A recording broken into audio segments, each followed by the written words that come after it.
Hi, and welcome to Ethnographic Imagination Basel, a series on reimagining the world from the mundane. My name is George Paul Mayu, and this episode will focus on surveillance, how states and other governing bodies perform their existence through espionage. Our guest is Catherine Verdery, whose book, My Life as a Spy, explores new ways to think about the relationship between surveillance, governance, and the state. So stay tuned for a conversation on how thinking surveillance ethnographically may help us better understand the contemporary world order.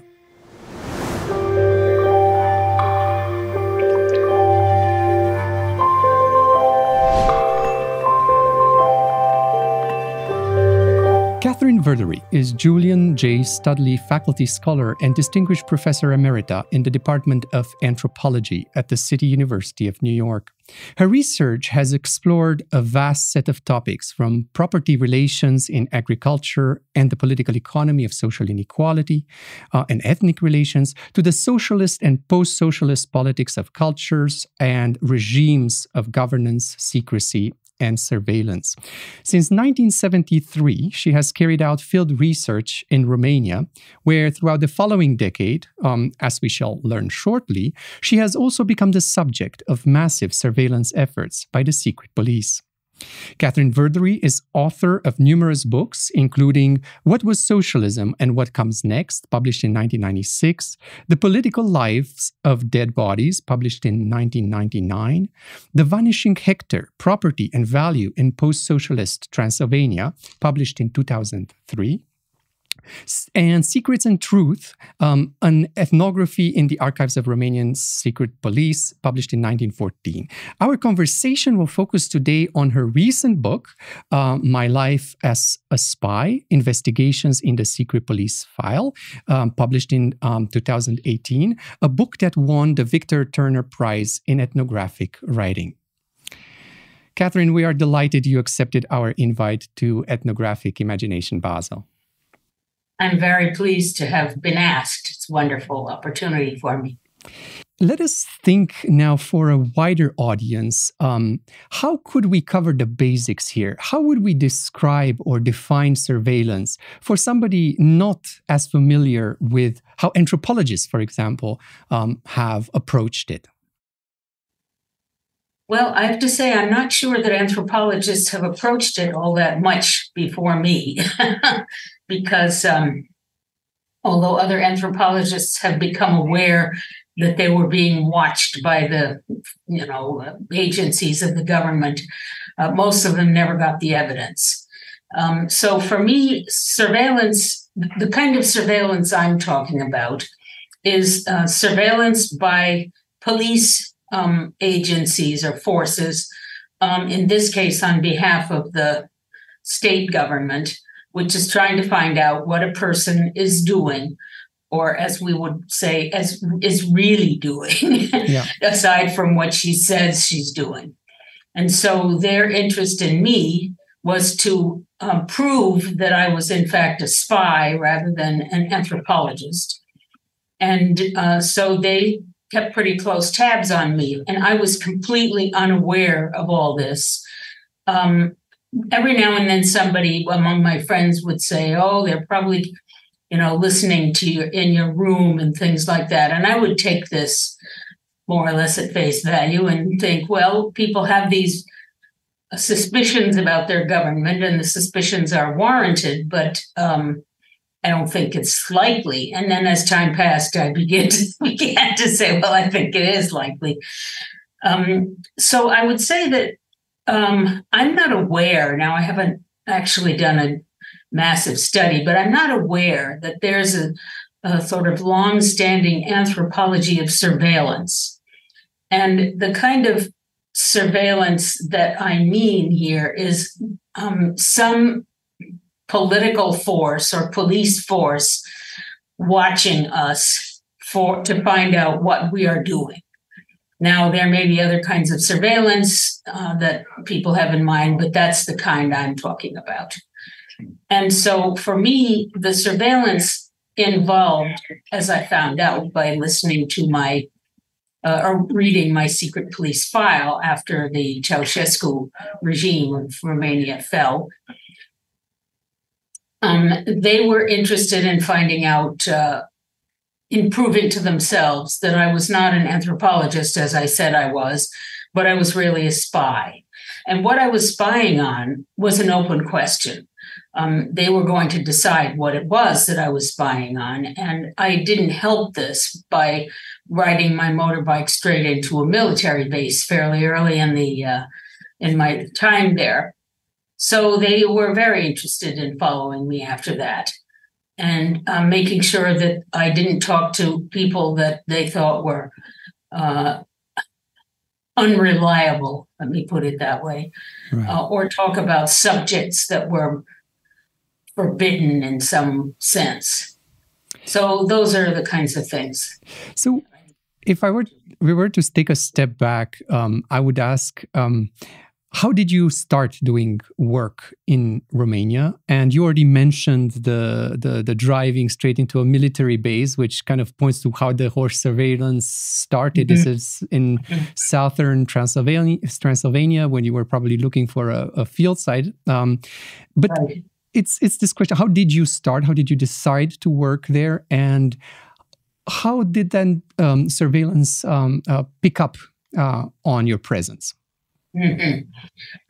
Well, I went to Romania to begin with in 1973. That's when I arrived in August of 73, fresh from my graduate courses, with an interest in studying things about rural social organizations, so peasantry in villages, what I could learn about their knowledge of history or their ideas about what history was, and how they worked in the collective farm and things of that kind. But since there was no literature in my field in English, and the only literature in Romanian was back from many, many years before, when Henri Stahl did his work in Vrancea. So I was kind of cutting a path. There had been a couple of American anthropologists there before, but I hadn't found out about them at that point. So my idea was to go and try to understand something about the way villages were organized, and how they connected with each other through space. And so, for example, did 5 villages in a particular area all go to the same market center on Saturdays to take their produce and things of that kind? So, or were they more interested, or were they more likely to get together with other people if they were going to a church festival of some kind? Was it economics that brought them together, or religion, or family occasions, or what? And possibly all of those. And then how did those patterns of movement interlace? So that was my sort of basic idea, was kind of human geography sort of thing. And I wasn't thinking of doing anything whatsoever about military operations or even the organization of the Communist Party. I just wanted to understand something about peasant life. And that was the proposal I put forth. So the village in which you ended up doing Aurel Vlaicu was a village that was already collectivized at that point. Agricultural work was already collectivized. But I wonder if there wasn't, you also point in the book to a certain kind of irony that even though collectivization already happened and so on, the secret police and the work of surveillance hadn't quite penetrated, I might say, or reached deeply into the rural areas of Romania at that point as strongly. As strongly as in urban areas. Indeed. And I think, in my particular village, there had been more of a police presence earlier because this village had a minority of German-speaking residents. And during World War II, they were all, being eyed for possible collaboration with the German Reich. And some of them were indeed involved with Hitler's program, but not in a major way. I mean, they didn't have any very good way of getting there. So this was the beginnings of a secret police interest in that particular village, but it didn't last beyond the war until I showed up. For the most part, the secret police were keeping their eyes on industries that might be of some interest to a foreigner, such as the set of industries that were near where I settled. And so here was another reason why they might be anxious about me. I didn't know there was an armaments factory down the road, but so this sort of thing. But they became interested in a person's activity when they had some reason to imagine that we were doing something contrary to Romania's interests. And I looked as if I might be a good candidate for that. And you make the argument in the book that this was not so much about or only about what you were actually doing there, but it was also a way to, by designating you what you call a target function, following you, writing about you, and so on, expand their own networks of surveillance and do so in a quite performative way. People should know that you're being surveilled. That was not the secret. Well, I'm not sure I would say that. They hoped that I would not know I was under surveillance, because all of their performance was supposed to be hidden. I knew that the local policeman from the commune center showed up every now and then to check up on people. He had a few contacts in the community that he regularly went to visit, and my landlord was one of them. And I'm sure that was part of why they were happy when I went to live with that family, because they had good relations with this guy. And used to shut down this village was situated right on a major highway, and just down the highway a little bit from the village was a sort of restaurant complex where tourists and other travelers used to stop to get a coffee or meal or something.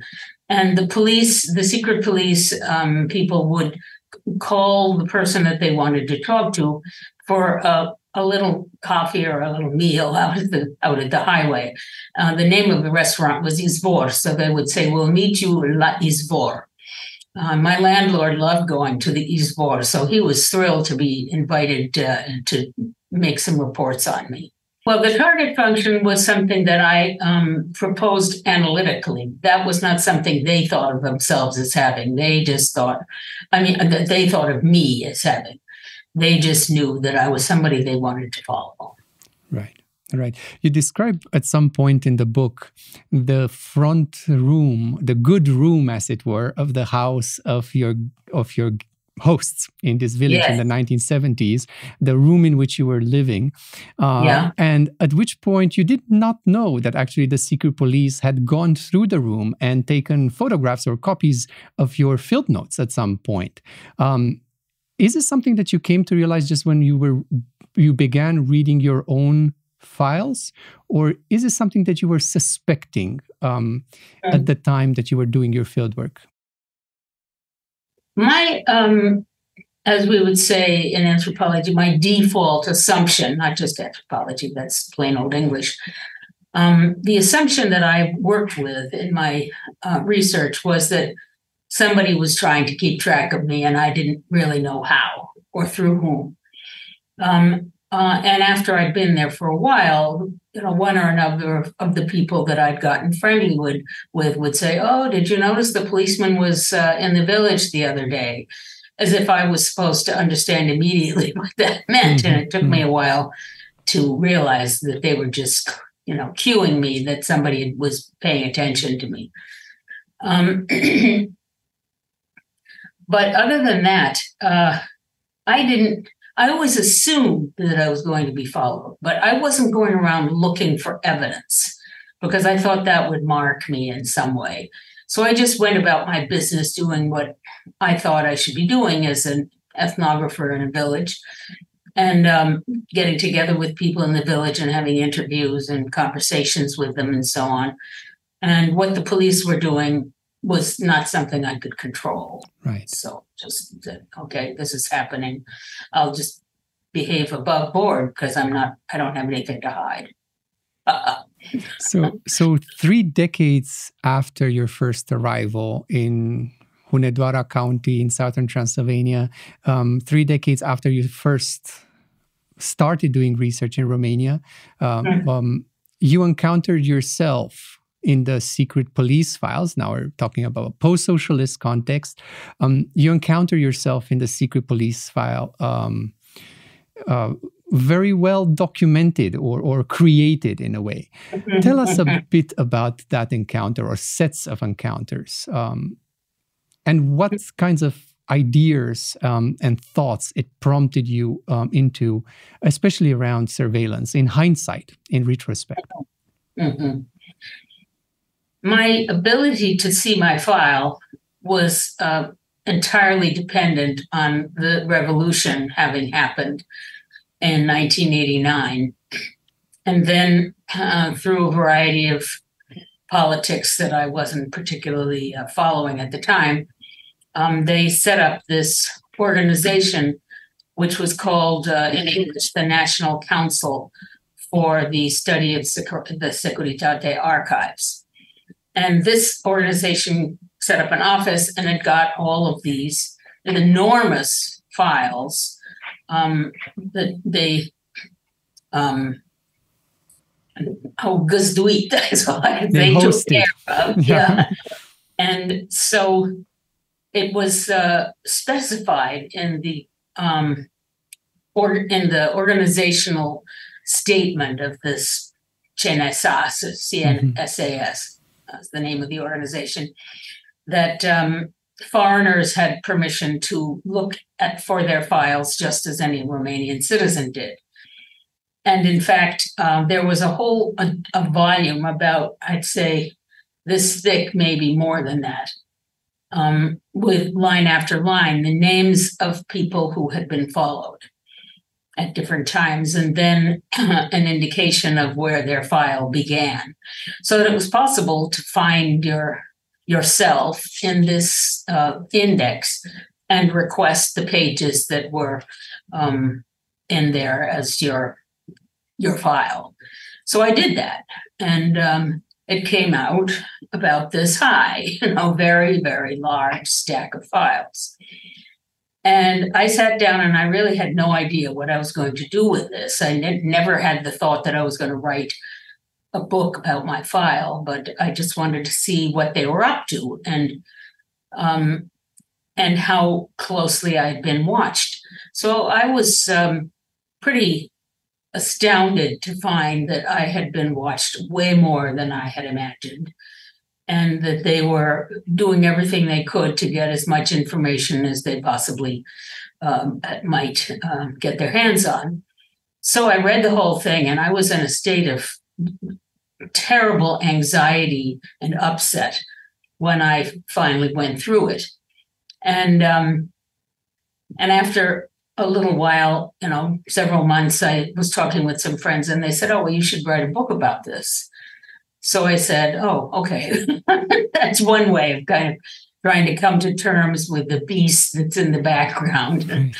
So that's when I got the idea to write the book. And I was wondering precisely about that issue of the emotional impact this might have had, to recognize that people you thought you were very close to had reported on you, to notice that your intimate friendships were being surveilled, and to move from that to the ability to make sense of it, to be able to think through it, and through it to map how surveillance produced the socialist state, gave it a certain kind of material reality. Mm-hmm.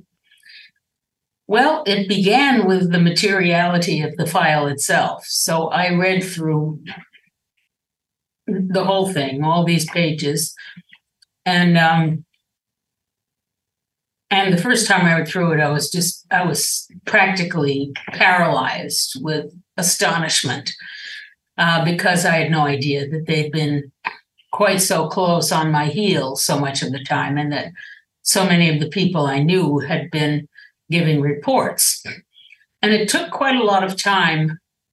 See, once I'd gotten the file, obviously the communist government was out of the picture.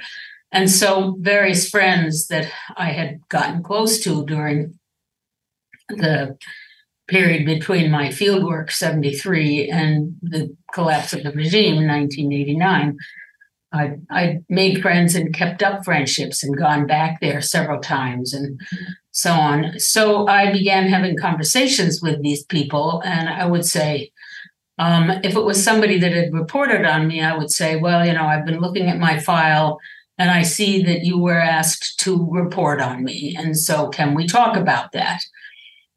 And I didn't ask everybody whom I found in my file, but I asked the ones that were particularly, that I felt I'd been particularly close to. And so I was eager to learn why they had decided to do this. And so I'd have long conversations with them and begin to learn something of the circumstances that made them feel compelled to participate in this activity. Now, the people I mostly wasn't able to talk to were people who had already signed on to the secret police and were longtime collaborators. Right. And so it was mostly people that were approached by the police and asked to participate. My landlord was a person they had probably been in touch with before, but not because they had in mind some kind of surveillance. He was just a very sociable guy who loved to go off and have a drink. And he was very happy to hang out and talk to a policeman or an undercover officer if he didn't know who they were. It didn't matter to him. So from him, they could also find out whom I was seeing in the village. That was a great benefit to them. There is a moment in the book where you actually go to the apartment, I think that was in Bucharest, of a former securist sort of officer. And he receives you reluctantly in the hallway, and you have an exchange with somebody who was quite high up in the Securitate sort of structure and had reported on you. And that's well, not only took a lot of courage, but it was a generative moment, because at the end of this, you don't end up necessarily demonizing, but humanizing the Securitate. And that's such a counterintuitive moment in the book. Why did you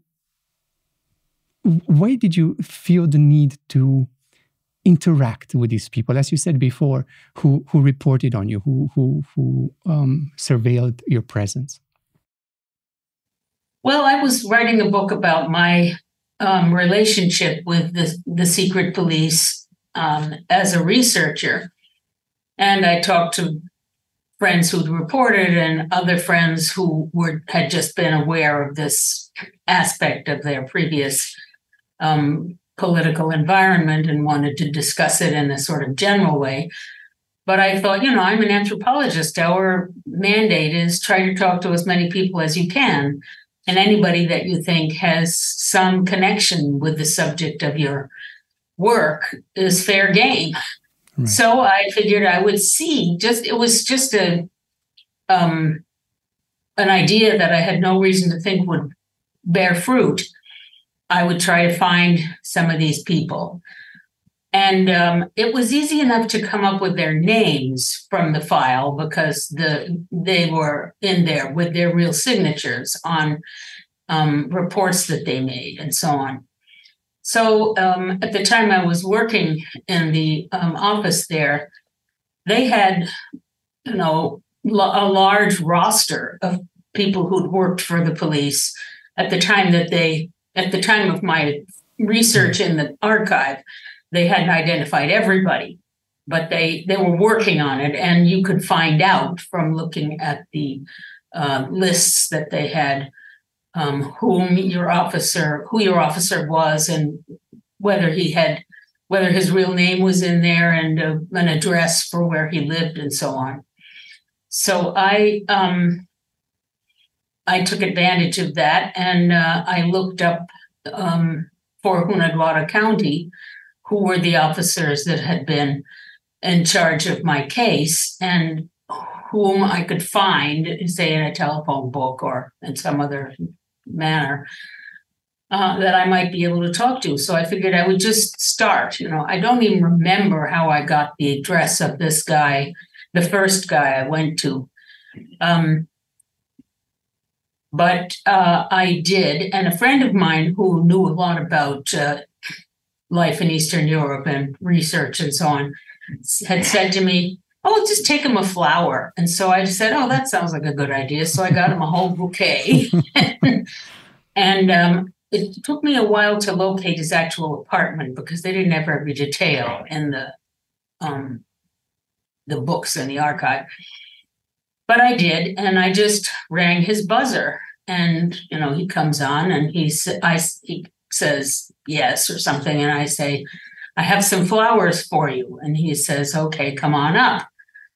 And so I went up with my little bouquet of flowers, and he sort of looked at me and said, I think I had tried to see him once before. I can't remember now. This is all a little bit of a blur. But he pretty quickly figured out who I was. And he wasn't at all sure that he wanted to talk with me. But, there I was standing on his doorstep with flowers. What's he going to do? Throw me over the banister? So he invited me in. And he never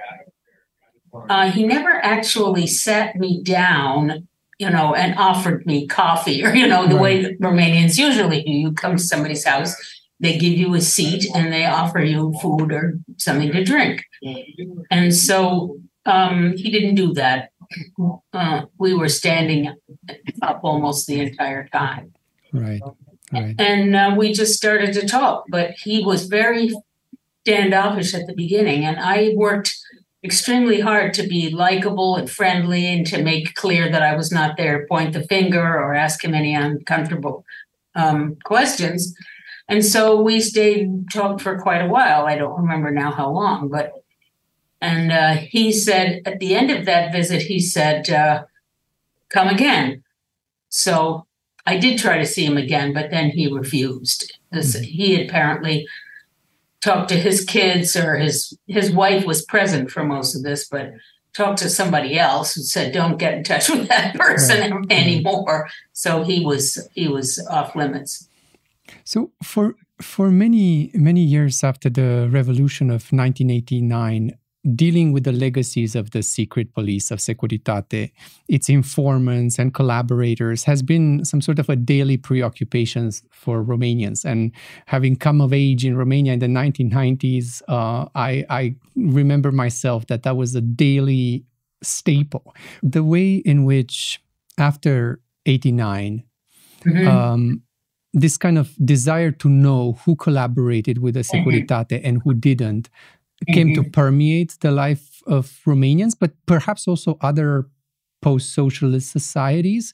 And how do you see the meaning of that? How is it meaningful in a post-socialist context to constantly pursue or triage your social relations and contacts with this question in mind? Who collaborated and who hasn't?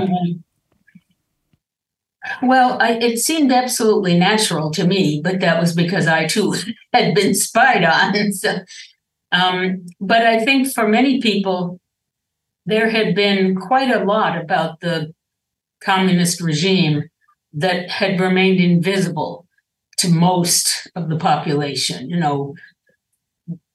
Little pockets of knowledge surrounded the activities of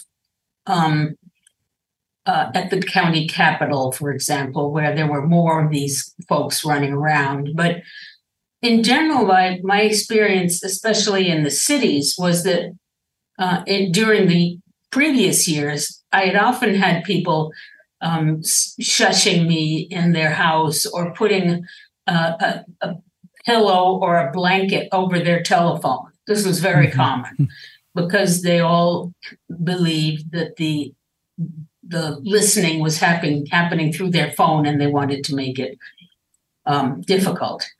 As I found out myself, they would plant microphones in the wall if they wanted to record somebody. They weren't necessarily going to try to do it through a blanket. Right. But I think the secrecy of the secret police was an important thing that people after the revolution just felt they had to try to penetrate to get a greater sense of what were the contours of the life that they had been living. Where were all these shadowy places where friends were reporting on them and they didn't know about it, and things of that kind. So I think it was a general preoccupation.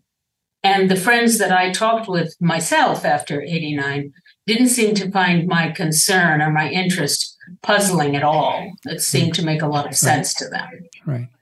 Well, because we're running out of time, I just want to ask perhaps a final question, and that is about the relationship between ethnography and surveillance. There seems to be a paradox here. On the one hand, surveillance seems to escape our ability as anthropologists to pin it down ethnographically. On the other hand, in many contexts, ethnography is untangled in the work of surveillance. How do you see this relationship, and how do you see an ethnographic perspective offering something distinct, perhaps, on understanding surveillance? Well, some people would say that ethnography is just a refined form of surveillance, but I'm not sure I would agree with that.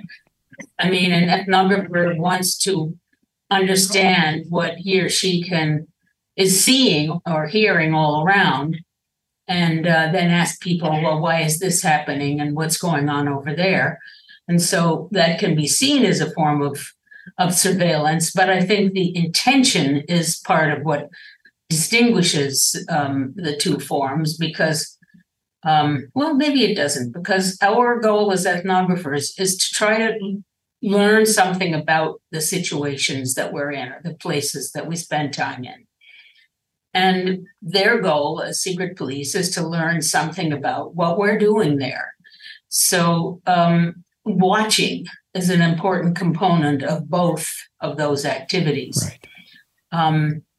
The motivation, in my mind, is quite different, but that's because I'm an ethnographer. Right. Yeah. But we also are always trying to find out more than the people are just giving us as verbal responses to a question. We're trying to understand their relationships and views that they don't tell us at the beginning about the kind of system they live in, or the relationships that they have with people beyond the ones that we can see right in front of us. So the main difference, I think, is the master that these two professions serve. Right. And they're both serving knowledge as a kind of master, but what kind of knowledge is the source of the difference. Ethnographers are not there to try to relate your behavior to the organs of repression in the country that we're in. Ethnographers are there to try to learn stuff about life in that place that we can then try to analyze in a more scholarly way and report to people in our field, and if we're good writers, to people beyond it. Right. But the police are serving the government that they're working for, and they are trying to tell it everything they possibly can find out so they can be promoted. No. So it's, I'm wanting to be promoted too by the kind of information I get, but A distinct kind of promotion. I have a vested interest in seeing these two activities as different. Absolutely. Absolutely.